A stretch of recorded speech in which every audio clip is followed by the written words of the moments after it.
बिस्मिल्लाहिर्रहमानिर्रहीम। जब कोई औरत तलाक़शुदा हो जाए या उसके शौहर का इंतकाल हो जाए, वो बेवा हो जाए, तो ऐसे औरत का ज़िंदगी गुजारना बड़ा मुश्किल हो जाता है, क्योंकि अब उसके पास कोई ज़रिए मुआश नहीं होता है। उसके घर वाले भी उसे रखने को तैयार नहीं होते और ना ससुराल वाले उसे देखते हैं। तो ऐसी औरत मजबूर होकर या तो किसी के घर में बर्तन धोने का काम करने लगती है या ऐसे काम में मुलविस हो जाती है जो इस्लाम में नाजायज़ है, जो औरत के लिए भी सही नहीं है। ऐसे काम में वो मुलविस हो जाती है और लोग उस पर उंगलियां उठाते हुए नजर आते हैं कि ये देखो बेवा हो गई है और क्या काम कर रही है, कैसा काम कर रही है। और कोई शख्स ऐसा नहीं होता जो उस औरत के हाथ को थामे और कहे कि चलो मेरे साथ, मैं तुम्हारा देखभाल करूंगा, मैं तुम्हारा देखभाल करता रहूंगा, तुम्हारे बच्चों का देखभाल करूंगा। कोई भी आदमी उस औरत से, बेवा औरत से निकाह के लिए जल्दी तैयार नहीं होता, तलाकशुदा औरत से निकाह के लिए तैयार नहीं होता। मजबूर में वो औरत, अगर उसके बच्चे भी हो, तो अपने बच्चों का पेट पालने के लिए औरत मजबूर होकर कहीं नौकरी करना शुरू कर देती है, किसी के घर में बर्तन मांझना शुरू कर देती है, किसी के घर में नौकरानी बनकर रहना शुरू कर देती है। आज के हमारे मुआशरे में बहुत से लोग आज भी अपनी बच्चियों को कुछ तालीम देकर तालीम छुड़ा देते हैं और कहते हैं कि बेटी हो, क्या करोगी ज़्यादा पढ़कर, जाकर तुम्हें चूल्हा चक्की ही करना है। लेकिन आप याद रखें, अगर आप अपनी बच्चियों को पढ़ा नहीं रहे हैं तो गोया कि आप अपनी बच्चियों के साथ जुल्म कर रहे हैं। खुदा न खास्ता उसे तलाक दे दिया जाए या उसका शौहर मर जाए तो पढ़ी लिखी ना होने की वजह से या तो वो मजदूरी करेगी या किसी के घर में जाकर बर्तन मांझेगी। लेकिन अगर पढ़ी लिखी हुई तो कहीं भी जाकर अच्छे जॉब कर सकती है, कहीं भी जाकर टीचरिंग कर सकती है और दूसरे काम है वो भी कर सकती है। अगर पढ़ी लिखी ना हो तो ऐसी औरत का जीना बड़ा मुश्किल हो जाता है। आप वीडियो देखें, उसके बाद इस पर गुफ्तगू करेंगे।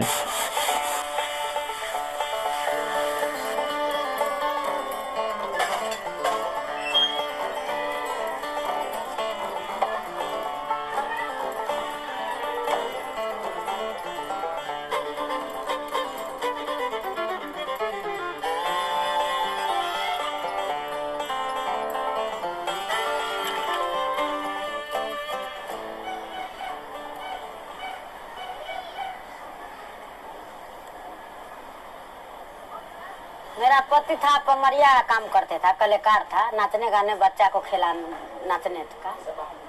उसमें 100 रुपया 50 रुपया होते था। 2007 में उसका तबीयत खराब हो गया। उसको ले जाते थे मार्शल से हम सदर हॉस्पिटल। जैसे 12 नंबर गुमती क्रस्ट हुए कि उसका रूह निकल गया।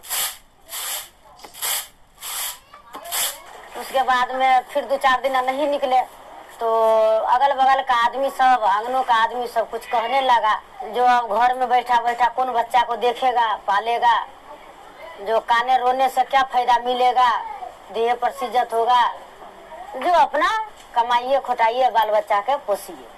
हम निकल गए लेबर का काम करने के लिए। पुराना आदमी सब जरे वो जो है सबको, हमको तो मसाला बनाने का लूर नहीं था, ईटा ढोने का लूर नहीं था।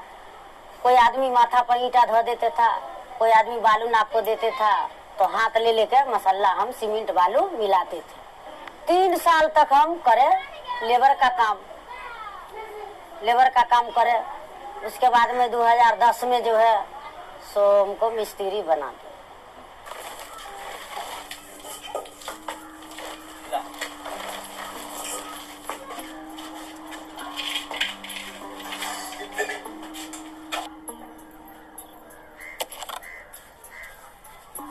कोनो गांव नहीं है छूटा हमसे, सारा गांव घूर के काम करके बैठे हुए हैं।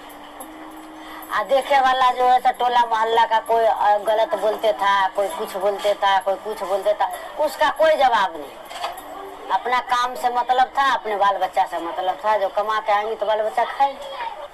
बड़का बड़का बिल्डिंग में हम काम कर लेते हैं, जब बुला लाता है, फोन करके बुला लेता है तो हम चले जाते हैं। रड भी बांध लेते हैं, सेटरिंग ठोक करके पिलर भी ढाल लेते हैं, जोड़ाई भी कर लेते हैं, प्लास्टर भी कर लेते हैं, रंग पेंट का भी काम कर लेते हैं। हमको हाथ में हुनर है उतना जो हम सब काम सारा काम करते हैं।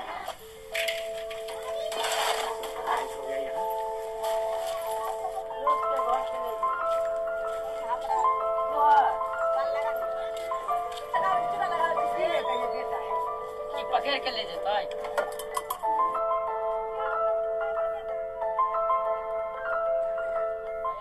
सरकार से तो वही प्रार्थना करते हैं जो एगो लड़की कुमारा है, जो कुछ मिल जाएगा, सहजता मिल जाएगा तो लड़की का शादी करेंगे। घर भी नहीं है, देखबे करते आपने हैं। वीडियो देखा, ये औरत बिहार की रहने वाली है जिसके शौहर का इंतकाल हो गया और इंतकाल हो जाने के बाद कुछ दिन तो ये अपने घर में बैठकर रोती रही। लेकिन जब बाज़ लोगों ने इसे आकर कहा कि अगर आप इसी तरह से अपने घर में बैठे बैठे रोते रहे तो फिर आपके जो बच्चे हैं, आपके बच्चों का देखभाल कौन करेगा, आपके बच्चों के पढ़ाई लिखाई का खर्च कौन उठाएगा।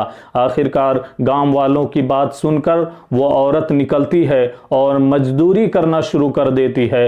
यहाँ तक कि मजदूरी करते करते 3 साल में वो राज मिस्त्री बन जाती है और आज उस औरत के हाथ के नीचे 2 मर्द काम करते हैं। कहने का मतलब ये है कि अपनी बच्चियों को पढ़ाएं। अगर आप अपनी बच्चियों को पढ़ाएंगे लिखाएंगे नहीं तो ऐसी बच्चियां अगर उनके शौहर का इंतकाल हो जाए या शौहर उन्हें तलाक दे दे और उसके साथ बच्चे भी हों तो फिर वो या तो मजदूरी करती हुई नजर आएगी या किसी के घर में बर्तन मांजती हुई नजर आएगी। आप बच्चियों को ना पढ़ाकर बच्चियों के साथ जुल्म कर रहे हैं। बच्चियों को पढ़ाए ताकि वो अपने कदमों पर खड़े हो और कभी जरूरत आन पड़ी तो वो अपनी डिग्री के जरिए, अपनी पढ़ाई के जरिए अपना खर्च निकाल सके। और इब्ने माजा की हदीस पाक है, नबी पाक सल्लल्लाहु ताला अलैहि वसल्लम ने फरमाया कि क्या मैं तुम्हें सबसे अफजल सदका के बारे में ना बता दूं।